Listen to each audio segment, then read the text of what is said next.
안녕하세요. 김신철 변호사입니다. 빚이 감당되지 않아서 개미회생을 신청하려고 해도 거주하고 있는 아파트의 청산가치가 너무 높아서 신청 자격이 되지 않는 경우가 있죠. 그래서 본인 명의의 부동산을 형제나 부모님에게 아파트 명의를 넘겨주거나 또 그 아파트에 지인 명의로 근저당권을 설정해서 이 청산가치를 낮추려는 그런 분들이 있는데요. 자, 이게 가능한 얘기일까요? 결론적으로 말씀드리면 이런 채무자 행위는 문제를 더 꼬이게 할 수 있기 때문에 추천드리지는 않습니다.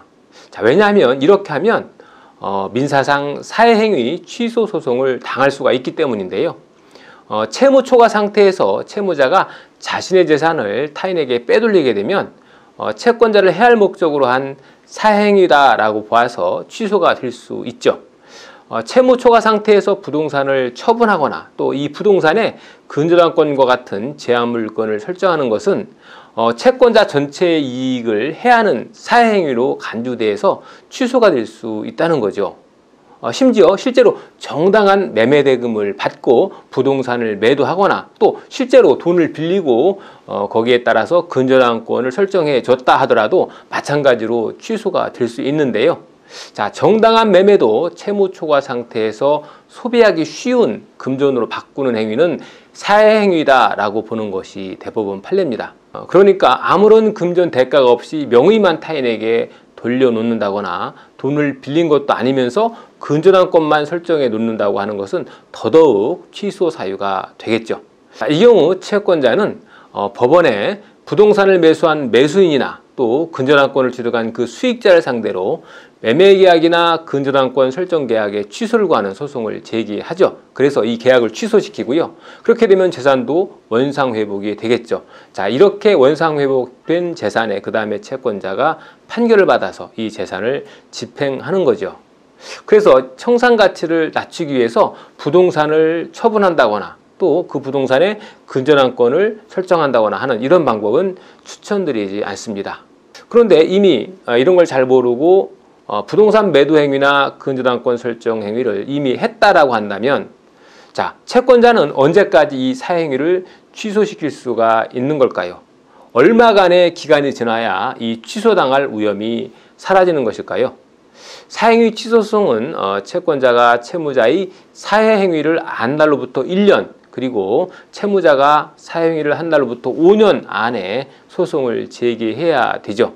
그러니까 만약 채무자가 운 좋게 어찌어찌 5년 동안 아무런 문제가 발생하지 않고 넘어갔다라고 한다면 이 사행위 취소와 관련된 법률적 위험은 해소가 되겠죠.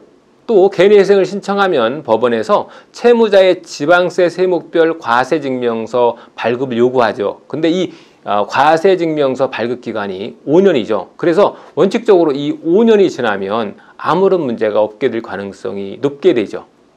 지방세 세목별 과세증명서를 발급받아 봤더니 5년 동안 과세 사실이 없다. 그러니까 지방세로 세금을 낸 적이 없다라고 하면 법원도 채무자에게 별다른 재산이 없구나 이렇게 판단하고 그냥 넘어갈 수가 있죠. 그래서 이 경우 별 문제가 없어서 채무탕감을 받을 수가 있다는 거죠. 하지만 예외적으로 5년이 지나도 문제가 되는 경우도 있죠.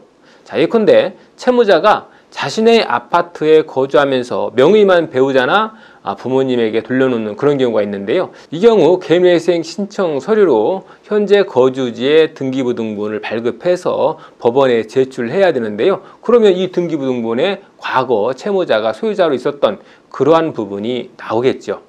그러면 법원에서 이 부분, 이 명의 이전 과정을 소명해라 이렇게 보정을 낼 수가 있어서 문제가 생길 수 있다는 겁니다. 자, 결론적으로 말씀드리면 내 명의 재산을 타인에게 넘겨주고 또 채무를 탕감받는다는 것은 그렇게 쉽지 않다는 겁니다. 그러니까 급한 마음에 섣불리 일을 진행하지 마시고 법률적인 검토를 먼저 충분히 하신 다음에 진행하시는 것이 좋겠습니다.